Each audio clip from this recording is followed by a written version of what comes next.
Hey, so this is going to be a quick bot review of some bots by Halotech that I like.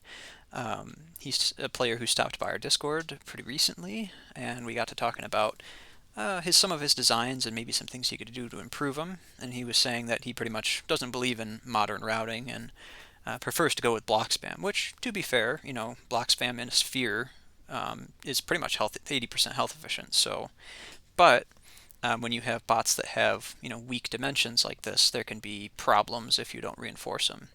So I'm going to quickly go over these two bots, this one and another one, and I'm going to talk about maybe some concerns I have with them. We're going to test them.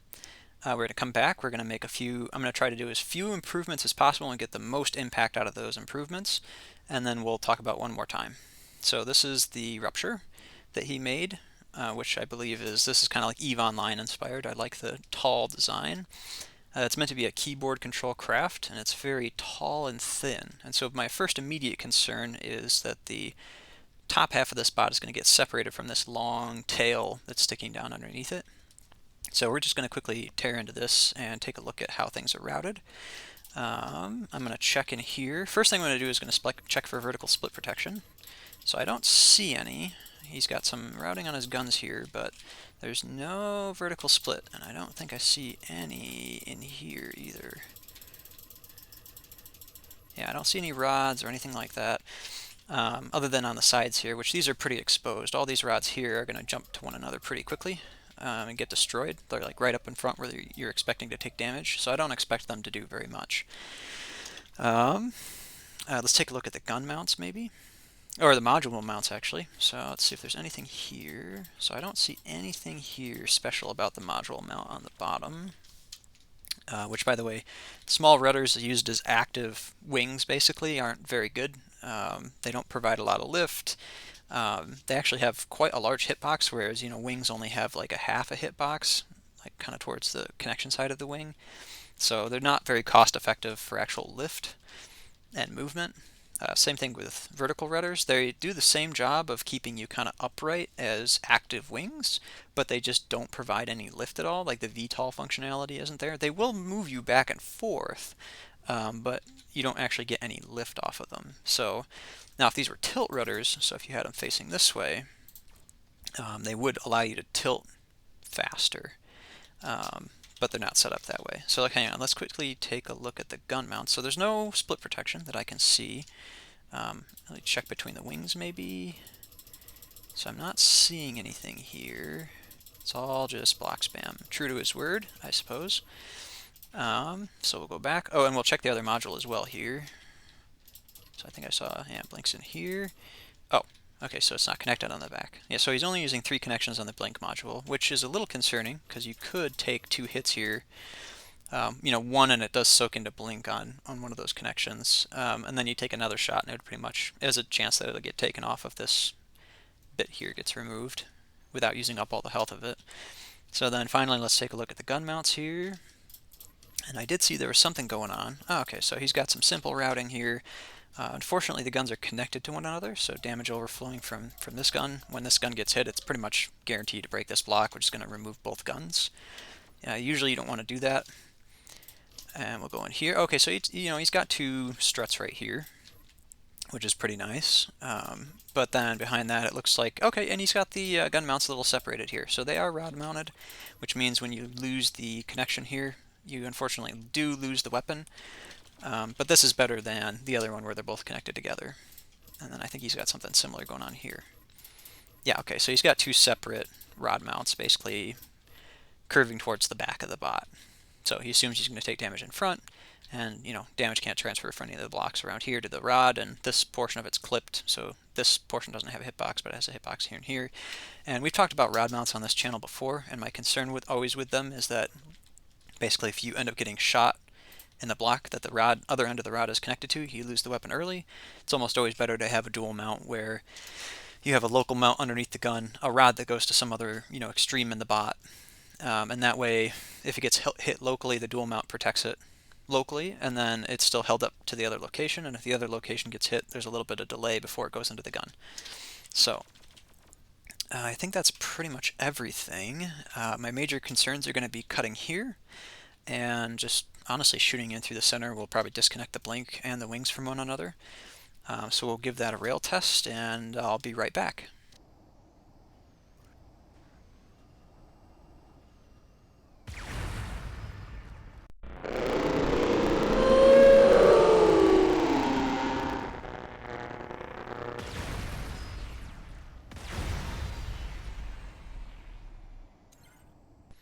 Alright, so really quickly talking about the results of that test.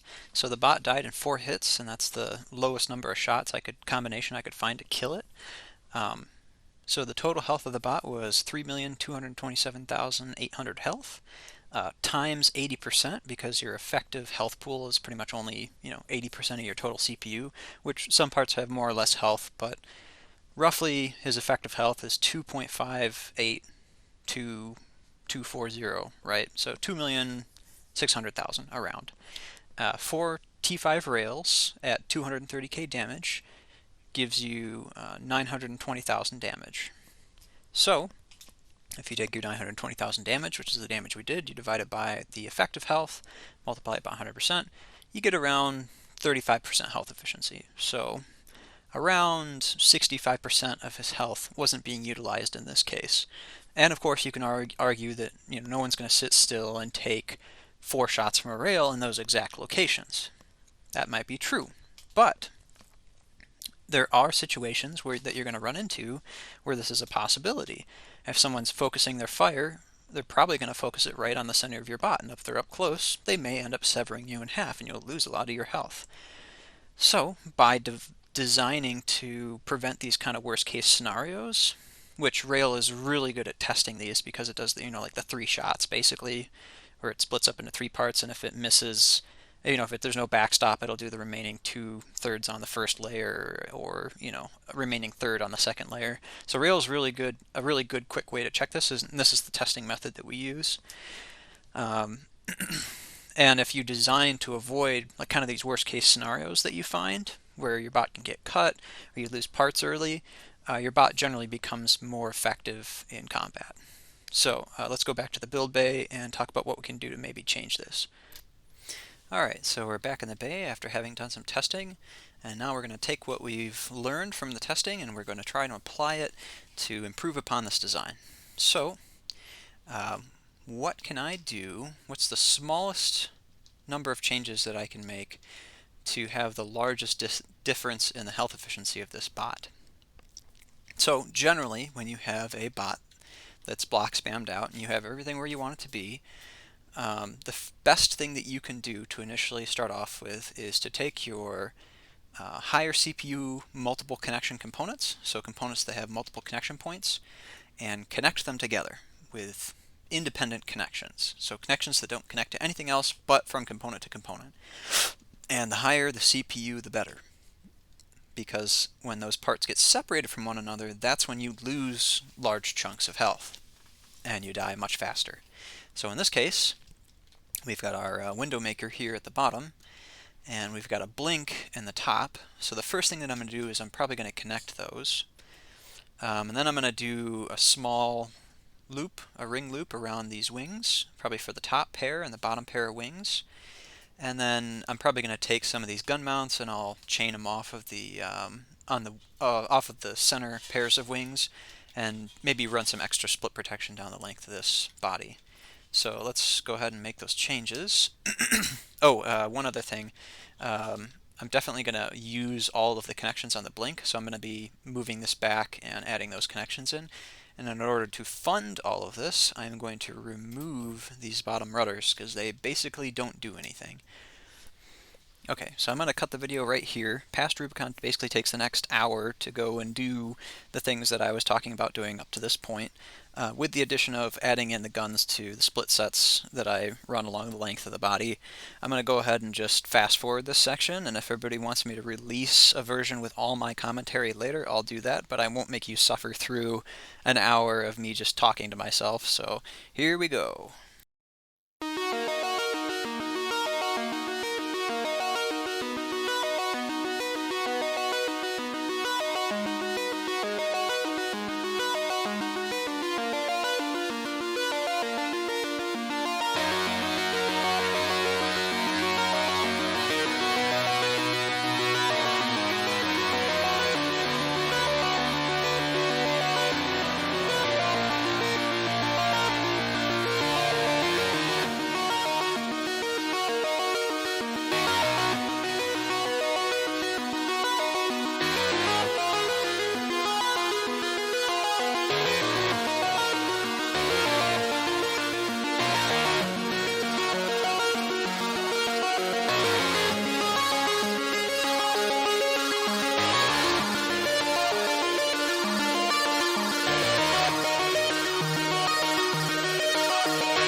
So we've got integrated split sets on all the guns, and we've got connections between the wings, and we've got multiple split sets kind of running top to bottom.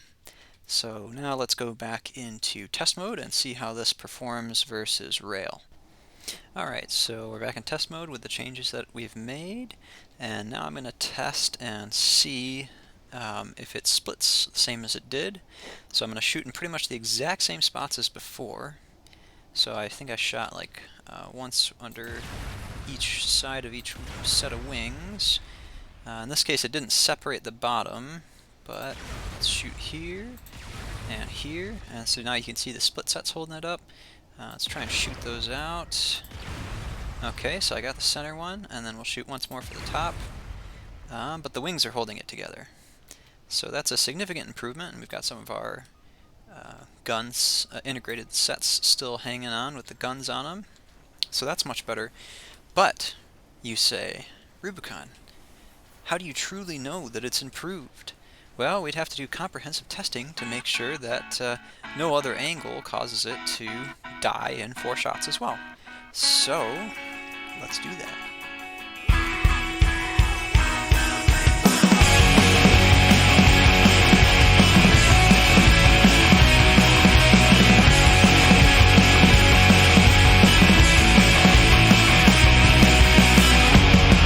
It's a shotgun, baby. I think I'll use it tonight. It's a shutdown, baby. I got you in my sight. It's such a shadow, baby. It can't come to life. But it's the shadows, baby. The quickest with the knife. If I were to rope, I would you love me anymore. If I were that, would you know? If I was rope, I would you love me anymore. If I were that.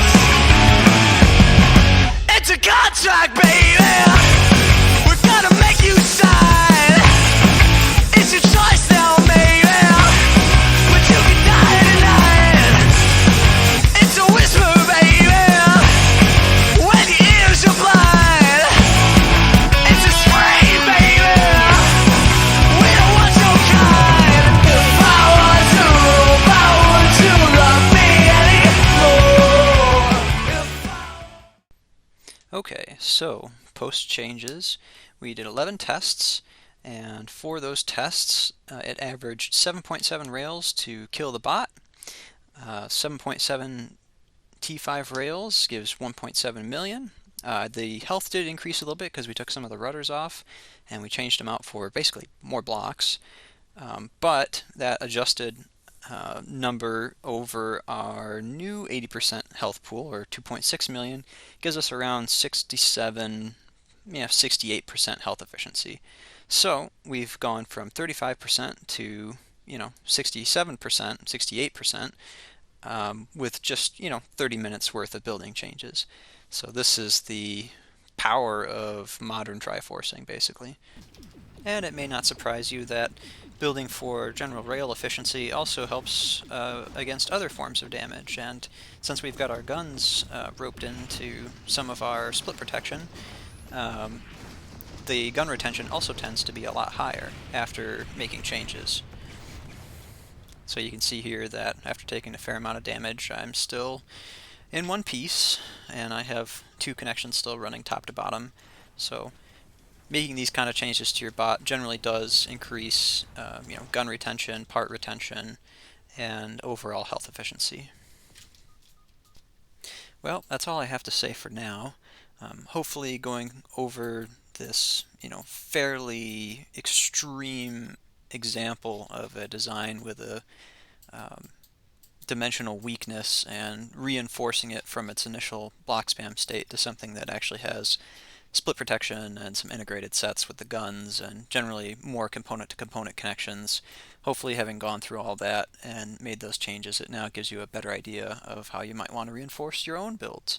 I'll be making this video public if Halotech gives me his blessing, and hopefully this has also given him some ideas about things he might want to do to improve the health efficiency of his bots in the future. So hopefully this was helpful for everybody.